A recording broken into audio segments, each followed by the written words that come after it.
예, 우리 열왕기하 4장 말씀 또 오후 시간 또 은혜를 나누겠습니다.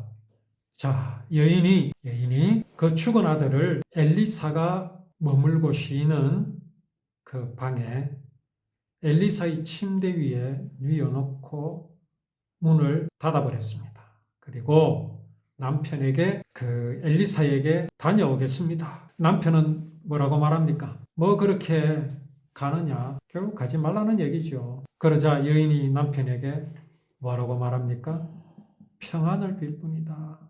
평안을 빕니다. 자, 그래서 이제 여인은 나귀에다가 안장을 지우고 종과 함께 이제 엘리사에게로 가는데 아주 막 달려갑니다. 멈추지 말고 달려갑니다. 물론 여인의 마음에는 아들이 살았으면 하는 마음이 왜 없겠습니까? 당연히 있지요. 또 지금 엘리사가 가는 이유는 아들이 죽었기 때문에 가는 겁니다. 그 일이 없으면 지금 엘리사에게 달려갈 일이 없지요. 그러나 여인의 마음속에는 어떤 것이 진정한 평안이냐 하는 것은 분명히 있습니다. 자, 드디어 이제 갈멜산으로 가서 하나님의 사람에게로 나아갔습니다. 그때 엘리사가 멀리서 수넴 여인이 오는 것을 보고 자기 제자에게 저기 수넴 여인이 있다라고 말합니다. 그리고 달려가서 그 여인을 맞이하고 안부를 묻게 합니다. 당신은 평안하냐? 그리고 남편이 평안하냐? 그렇게 물으라고 하지요. 그렇게 이제 여인에게 가서 물으니까 여인이 뭐라고 말합니까? 평안하다고 말합니다. 평안하다. 참 이게 거짓말 같습니까? 아니면 진실로 여인은 마음에 평안이 있다는 말입니까? 그러면 이제 온갖 추측을 하지요. 엘리사가 능히 살려줄 것을 믿었으니까 평안하다고 말했다. 그렇게 되면 어떤 논리와 충돌이 되느냐? 어떤 논리와 충돌이 될 수 있습니다. 엘리사가 능히 자기 죽은 아들을 살려주실 것을, 줄 것을 믿었기 때문에 평안하다고 말했다면요. 여인의 평안은 그 기준이 어디에 있단 말입니까? 아들이 살고 죽느냐의 그 기준이 있게 됩니다. 그렇지 않습니까? 그러면 또 말하죠. 분명히 믿었으니까. 그러죠. 분명히 믿었으니까. 그러면요. 그건 자칫 신념이 되어버립니다. 진실로 중요한 것은요. 여인은 아들이 살고 죽는 것과 상관없이 그 여자의 마음에는 평안이 있었다라는 사실이 중요합니다. 그게 중요합니다. 그러면 왜 엘리사에게 갔을까요? 그건 당연하지 않습니까? 아들이 죽었는데 당연히 엘리사에게 가죠. 엘리사에게 갔다는 것도 중요하지 않습니까? 귀하지 않습니까? 자기 동네에는요, 바알 신도 있고 아세라 신도 있습니다. 거기 가면요, 그 바알과 아세라를 섬기는 제사장들이 있습니다. 많은 사람들이 그리로 갑니다. 복을 받기 위해서 가기도 하고요. 출세하기 위해서 가기도 하고요. 건강하기 위해서 가기도 하고요. 돈 많이 벌기 위해서 가기도 합니다. 또 병이 들어도 가고요. 죽은 사람을 들쳐오고도 가기도 합니다. 그런데 여인은 어떻게 합니까? 많은 사람이 가는 그곳으로 가지 않습니다. 많은 사람이 싫어하는 엘리사를 향해 달려갑니다. 이 여인에게는요, 이미 평안이 있습니다. 자식이 죽었는데도 그 자식을 끌어안고 대성통곡하지 않고 고가는 소리를 내지 않았습니다. 엘리사가 수넴 여인을 발견하고 종을 보내어서 안부를 물었습니다. 이제 여인이 엘리사에게로 다가가서 그 발을 끌어안았습니다. 마음에 슬픔도 있었겠지요. 아들이 죽었으니까. 이제 걸음마를 떼고 좀 걸을 수 있는 한 7살, 6살 그 정도 때쯤 되었을 것 같습니다. 아버지를 따라 나섰으니까. 여인이 엘리사의 발을 끌어안으니까 엘리사의 종 게하시가 여인을 물리치려고 합니다. 그때 엘리사가 뭐라고 말합니까? 가만히 두라. 그의 영혼이 괴로워하지만은 여호와께서 내게 숨기시고 이르지 아니하셨도다. 엘리사는 여인이 오기 전까지 몰랐다는 얘기입니다. 그가 하나님의 이루실 일을 말했잖아요. 그 부부에게 아들이 있을 것이라고. 그런데 그 아들이 죽었습니다. 그 죽었다는 사실을 엘리사는 지금 모르고 있다고 말합니다. 왜요? 하나님께서 알려주시지 않았기 때문에, 여인이 괴로워하는 것을 알려주시지 않았기 때문에 몰랐다고 합니다. 육신적으로는 괴로움이 있죠. 그 괴로움을 여호와께서 내게 숨기셨다. 자, 이제 여인이 말합니다. 내가 언제 내 주께 아들을 구하더이까? 나를 속이지 말라고 내가 말하지 아니하더이까? 조금 전까지는 제가 뭐라고 말씀드렸습니까? 이 여인에게는 분명히 평안이 있었다고 말씀드렸죠. 평안이 있는 여인의 입에서 이런 말이 나오는 게 좀 이상하지 않습니까? 앞뒤가 맞지 않는 것 아닙니까? 그렇지 않습니다. 우리가 분명히 알아야 될 사실이 한 가지 있는 게 뭐냐? 자, 우리는 구원받았습니다. 어떤 죄에서 구원을 받았습니까? 사람이 하나님과 같이 될 수 있다고 하는 사단의 말을 듣고 그렇게 되기 위해서 우리는 어떻게 했습니까? 우리 마음에서 하나님 버렸습니다. 하나님을 마음에 두기를 싫어합니다. 그런 죄인입니다. 그것을 용서받았습니다. 용서를 받았지만 우리의 본성은 여전히 어떻습니까? 사람이 하나님과 같이 될 수 있다고 하는 그 사단을 우리는 여전히 신념으로 가지고 있다라는 겁니다.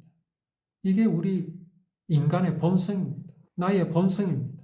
이 본성은요, 언제까지 우리가 가지고 있습니까? 죽는 그날까지. 천국 가는 그날까지. 왜요? 사단은 공중 권세를 잡고 있기 때문에 그렇습니다. 우리는 그런 이 세상에서 살아가고 있기 때문에 우리가 비록 용서를 받았지만 우리의 마음에는 진정한 평안이 있지만 우리에게는 한쪽에 여전히 그 옛사람이 있다라는 겁니다. 이 여인이 마찬가지입니다. 이 여인에게는 하나님의 평안이 분명히 있습니다. 그러나 육신을 가지고 있기에 어떤 마음이 있습니까? 내 주께 아들을 구하더이까? 나를 속이지 말라고 내가 말하지 아니하더이까? 왜 내가 원하지도 않는 아들을 주셔서 기쁘고 즐겁게 하였다가 또 이렇게 아들이 죽음으로 내 마음이 왜 이렇게 슬프도록 당신이 만들었습니까? 라는 원망이 그게 있어요. 우리의 본성이 있듯이요. 그래서 우리는 하나님 앞에서요, 또 사람 앞에서 이 여인이 나는 내 아들이 죽었어도 나는 이렇게 평안하다고 자랑할 수 없습니다. 자랑할 만한 그런 존재가 되지 못합니다. 내가 구원을 받아서 하나님께로부터 하나님께서 의롭다고 해주신 그 은혜를 우리가 받았어도 우리가 사람을 향하여서나 그 누구를 향해서도 하나님 앞에서도 나는 구원을 받았기 때문에 나를 자랑하거나 그렇게 할 수 없는 겁니다. 우리가 의롭게 되었지만 우리의 본성은 여전하다는 사실을 우리는 기억해야 할 것입니다. 자, 그렇게 이제 여인이 엘리사에게 한번 이렇게 하소연을 하지요. 이제 여인이 왔는 것은 뭐 아들이 죽었다라는 말도 안 했잖아요. 그냥 내가 아들을 구하더이까? 나를 속이지 말라고 내가 말하지 아니하더이까? 하는 말 속에 뭐가 있습니까? 아들이 잘못됐다라는 게 지금 있잖아요. 그래서 엘리사가 자기 그 종에게 네 허리를 단단히 묶고 또 지팡이는 엘리사의 지팡이를 들려줍니다. 그래서 그 손을 들고 그걸 손에 들고 가라. 사람을 만나거든 인사하지 말고 사람이 인사할지라도 대답하지 말고 내 지팡이를 그 아이 얼굴에 놓으라. 그렇게 말합니다. 죽었다고 말도 안 했어요. 그렇지만 엘리사는 이제 벌써 알아챘죠. 자기 종 그 게하시를 보내면서 뭐라고 말합니까? 허리를 단단히 묶어라. 당시에 그 유대의 그 옷이라는 게 무슨 고무줄이 있고 뭐 그런 게 아니라 와 펄럭펄럭하는 그런 도포자락 같은 거 아닙니까? 그러니까 허리를 단단히 묶어야죠. 그래야 달려갈 수 있으니까. 그리고 지팡이는 누구 지팡이? 엘리사의 지팡이. 그걸 들고 가서 이제 가야 되는데 사람을 만나도 인사도 하지 마라.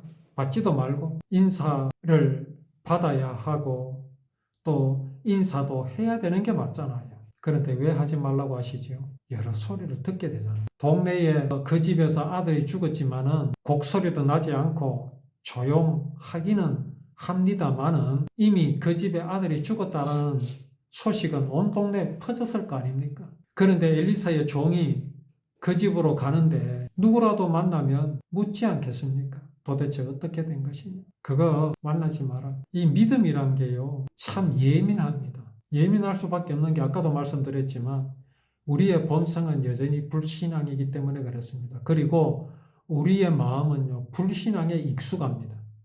믿음보다는. 그렇기 때문에 자꾸 세상의 논리와 세상의 어떤 그런 이론과 자꾸 대화를 하다 보면요, 넘어지게 되어 있습니다. 그래서 하지 말라는 겁니다. 하나님의 말씀에 능력이 없어서 넘어지는 게 아닙니다. 내가 약하기 때문에 그렇습니다. 그래서 게하시는요, 그 집에 가는 동안 누구를 만나든지 인사도 하지 말아야 하고 또 인사받지도 말아야 합니다. 그래 일어나서 이제 여인을 따라 쫓아가지요. 그런데 게하시가 그들보다 더 앞서갑니다. 걸음이 더 빨랐지요. 그래서 엘리사가 시키는 대로 지팡이를 그 아이의 얼굴에 놓았습니다. 그렇지만 소리도 없고 듣지도 않는 것입니다. 그래서 돌아와서 엘리사에게 가서 그에게 말합니다. 아이가 깨지 아니하였다. 아니, 엘리사가 말한 대로 하면 뭔 일이 일어나야 되잖아요. 그런데 아무 일도 일어나지 않았습니다. 그러는 동안 뒤에 따라오던 아이의 엄마는 집에 도착했겠지요. 어떤 기대를 갖고 있겠습니까? 엘리사가 이제 뭔가 이제 처방을 내렸으니 또 자기도 다 들었잖아요. 그 사람의 지팡이 아니라 엘리사의 지팡이를 손에 쥐어 주었고 그것을 아이에게 올려놓으라. 그대로 했으면 일이 일어나야 되지 않습니까? 아이의 엄마는 어떤 기대를 가지고 집 안으로 들어섰겠습니까? 과연 아들이 살아났겠구나. 그리고 내게로 달려와서 내 품에 안기겠구나 하는 기대를 가지고 집에 당도했겠지요. 아무 일도 일어나지 않았습니다. 성경에는 아이의 엄마가 어떻게 했는지도 기록되지 않았습니다. 그것 때문에 더 또 실망하고 했다는 말도 없습니다. 그렇다고 아이의 엄마가 여전히 평안을 잃지 않고 그렇게 태어나였다라는 것도 기록되어 있지 않습니다. 왜요? 그건 중요하지 않으니까요. 왜 중요하지 않습니까? 뒤에 하나님께서 이루실 일이 있기 때문에 그렇습니다. 하나님께서 이루실 일이 그게 좋든 사람이 생각할 때 좋든 좋지 않든 하나님의 일이 일어날 것이기 때문에 그렇습니다. 그렇게 되면 이 여인이 실망을 하였던, 그럼에도 불구하고 그 마음에 여전히 평안이 있었던, 그건 아무것도 아닙니다. 자, 게하시가 와서 소식을 전하지요. 아무 일도 일어나지 않았습니다. 일이 일어나야 되는데 일이 일어나지 않았어요. 그래서 이제 엘리사가 직접 갑니다. 집에 들어가 보니 아이가 죽었는데 어디에 있었습니까? 자기의 침상에 있어요. 그 집에 주인집에 있었던 게 아니고 그 아들이 누워 자던 그곳이 아니라 누구의 침상? 자기가 그 집에 갔을 때마다 자고 쉬는 그 침대 위에 그 아이가 눕혀져 있습니다. 참 어떤 생각이 들까요? 이게 일반적인 상식적인 선에서는 있을 수 없는 일이지 않습니까? 내 아이가 죽었는데 내 손님의 방에다가 내 아이를 눕혀놓는다? 그랬다는 것은 이 여인이 엘리사를 어떻게 생각하고 있었다는 것이지요? 손님이 아닙니다. 게스트하우스에 한 번씩 묵는 그런 손님이 아니라는 겁니다.